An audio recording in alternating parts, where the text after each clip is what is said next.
অসময়ের সংবাদে আপনাকে স্বাগতম। আজ আমাদের মাঝে স্টুডিওতে উপস্থিত আছেন মাননীয় সভাপতি অ্যান্ড্রেস গুতারেস। আমরা তাকে স্টুডিওতে ডেকে নিচ্ছি। আপনারা যে যৌক্তিক আন্দোলন করছেন সেটা সম্পর্কে যদি কিছু বলতেন তাহলে আমাদের জন্য সুবিধা হতো বুঝার্থে। শুনুন, আপনি যদি গ্রামে যান কিংবা শহর, ভাত খায় আর কয়জন মানুষ? বাচ্চা থেকে বুড়া মানুষ কয়জন মানুষে ভাত খায়? আপনি দেখেন গ্রাম কিংবা শহর দুটোই ঘুরে দেখুন, দুটোতেই সিগারেট খায়।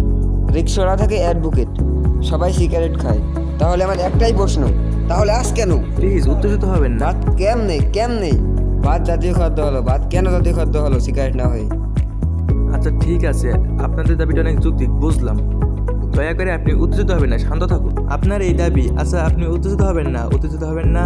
আপনাদের এই দাবির পক্ষে আন্দোলনে কতজন মানুষ অংশগ্রহণ করেছেন? অনেক মানুষ, অনেক বহু সংখ্যক। যত মানুষ বিড়ি খায় সিগারেট খায়, কত মানুষ আমাদের সাথে যোগদান করেছে। আপনাদের এই বিড়ি সিগারেট খাওয়ার আন্দোলনে কোন শ্রেণীর মানুষ বেশি অংশগ্রহণ করেছেন? আমাদের সাথে আছে সবচেয়ে বেশি মানুষ, আর সেটা হলো স্টুডেন্ট।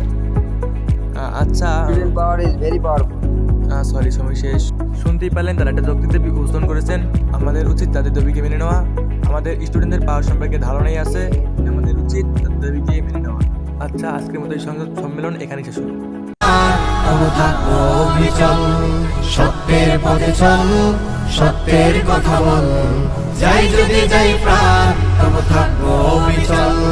পিঠ লেগেছে দেয়ালে আজ শূন্য বাহুবল।